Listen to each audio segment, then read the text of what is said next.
अस्सलाम वालेकुम दोस्तों। टोल प्लाजा कराची में जो आग लगी ये हमारे लिए नॉर्मल न्यूज इसलिए है क्योंकि इस आग में ना तो हम जले या ना कोई हमारा प्यारा जला, इसलिए एक न्यूज की तरह आई और हमने स्क्रॉल करके इसको आगे गुजार दिया। मुझे यहाँ पे नसीरुद्दीन शाह और अनुपम खेर की वो एक फिल्म याद आ गई, ए वेडनेसडे, जिसके अंदर एंड पर, बिल्कुल एंड पर, नसीरुद्दीन शाह वजह बताता है कि उसने क्यों इन टेररिस्ट को पकड़ा और पकड़ने के बाद इनको मरवाया। उसमें एक सवाल करता है अनुपम खेर नसीरुद्दीन शाह से कि क्या इसमें तुम्हारा कोई अपना भी मरा टेररिस्ट के अटैक के अंदर। नसीरुद्दीन शाह आगे से जवाब देता है कि ये जरूरी नहीं कि कोई अपना भी मरे। फिर आपने एक मूवी देखी होगी गब्बर इज बैक, अक्षय कुमार की, जिसमें वो सारे सिस्टम को एक्सपोज करता है, ये बिल्डिंग्स कैसे बनती है। ऐसे इनके इंस्पेक्शन के नाम पर जो डिपार्टमेंट्स होते हैं उनको ऑफिस के अंदर ही ब्रीफ केस दे दिए जाते हैं। वहीं बैठे हर चीज का एनओसी, हर चीज का लाइसेंस, हर एक स्ट्रक्चर को बैठे बिठाए पास कर देते हैं। जैसे गीली मिट्टी सूखी मिट्टी के अंदर तब्दील कर दी जाती है कागजों के ऊपर। जैसे बिल्डिंग मटेरियल बजरी सीमेंट का जो सैंपल है वो बगैर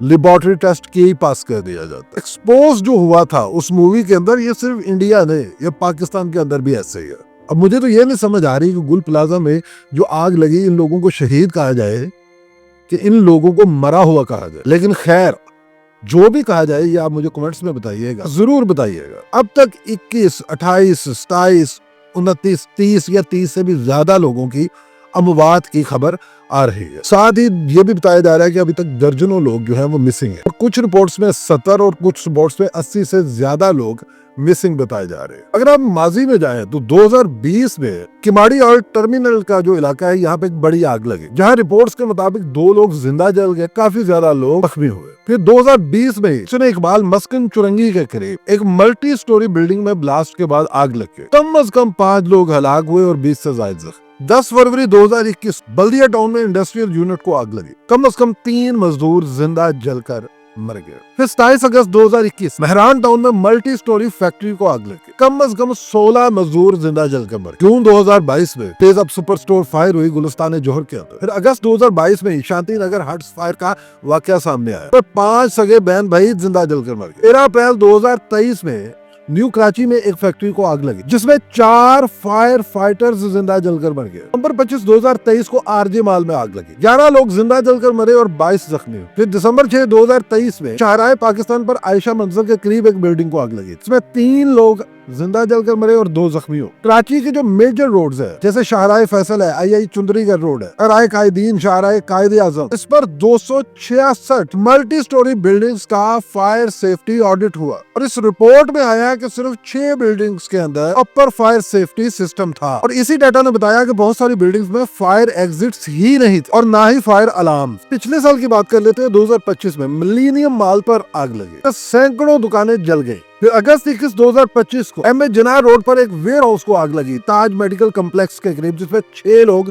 जिंदा जलकर मर गए। सितंबर 27 2025 को एचए फेज 2 में एक कार शोरूम को आग लगी थी, जिसमें 2 औरतें दम घुटने से मर गई। अब सवाल जो किया जा रहा है वो ये किया जा रहा है कि गुल प्लाजा के अंदर आग क्यों लगी। सवाल ये होना चाहिए कि गुल प्लाजा जैसा 1200 दुकानों का जो शहर है उसमें एक आग कत्लेआम कैसे बन जाती है, मास कैजुअलिटी कैसे बन जाती है। क्योंकि जिस आपने 2020 से 2025 तक के आग लगने के इवेंट्स कराची के अंदर देखे, फिर जो गुल प्लाजा की मौजूदा आग है ये कोई गैर मामूली इवेंट नहीं लगता, ये उसी चेन के सिलसिले की एक कड़ी लगती है, पहले से होता आ रहा है। अब जो आरजे माल की रिपोर्ट आई थी उसमें यह था कि वेंटिलेशन का इशू आया था कि आरजे माल में वेंटिलेशन नहीं है। रिम्पा प्लाजा में जो आग लगी थी उसकी रिपोर्ट में भी आया था कि रिम्पा प्लाजा के अंदर वेंटिलेशन की फैसिलिटी नहीं थी। अब आग लगना एक और चीज है और आग में मरना एक बिल्कुल और चीज है। तो गुल प्लाजा वाला फायर इंसिडेंट है, इसमें सेफ्टी की बहुत सारी खामियां सामने आती है। रिपोर्ट्स के मुताबिक जो गुल प्लाजा है इसमें 16 फायर एग्जिट्स थे, 13 बंद थे और सिर्फ 3 खुले हुए। और जब बिजली बंद हो चुकी हो, हर तरफ धुआं हो, अंधेरा हो, तो यही क्लोज डोर जो है, जो 13 दरवाजे बंद थे, ये बैरियर्स बन जाते हैं। कुछ ऐसी भी रिपोर्ट्स हैं जिसमें यह भी बताया गया कि 26 गेट थे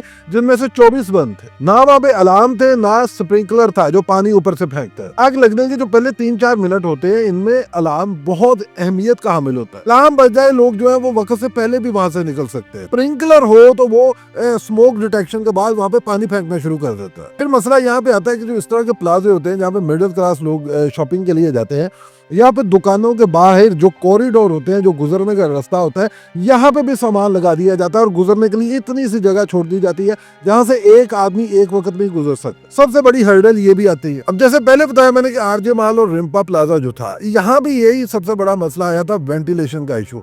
जब गुल प्लाजा में भी आग लगी है तो वेंटिलेशन ही सबसे बड़ा मसला था, जो स्मोक था उसके साथ ये प्लाजा भर गया था। फिर कराची का एक और बहुत बड़ा मसला है, जो फायर हाइड्रेंट्स होते हैं जहाँ से पानी भरना होता है, इनका प्रेशर बड़ा लो होता है। तो एक गाड़ी मतलब आती है, वो पानी फेंकती है, जब वो वापस जाती है तो उसको दोबारा पानी भरने में बहुत ज्यादा टाइम लगता है। ये इतना ज्यादा टाइम भी हो सकता है कि दूसरी गाड़ी आते हुए जो एक गाड़ी पानी डालकर गई है वो शोला दोबारा भड़क सकता है। फिर ये जो गुल प्लाजा जैसी बिल्डिंग्स होती हैं, इनमें फायर फाइटर्स जो होते हैं, इनका पहला प्राइमरी मकसद ये होता है कि आग को बाहर से कंट्रोल करे, क्योंकि अंदर धुआं प्लस कोलैप्स प्लस रास्ते ना होना, फिर बाहर ना आने की गारंटी जो है ये फायर फाइटर्स की अपनी जान रिस्क में डाल देती है। कल को हेडलाइंस चेंज हो जाएंगी टोटल। आज गुल प्लाजा है, कल को कोई और प्लाजा, कोई और फैक्ट्री, मगर डाटा नहीं छुप सकता। 2020 से 2025 तक कराची का फायर रिकॉर्ड एक पैटर्न पर बोल रहा है और 17 जनवरी 2025 की रात उस पैटर्न का एक और चैप्टर बन गया। अब असल सवाल ये है अथॉरिटीज के लिए कि क्या गुल प्लाजा एक हेडलाइन न्यूज थी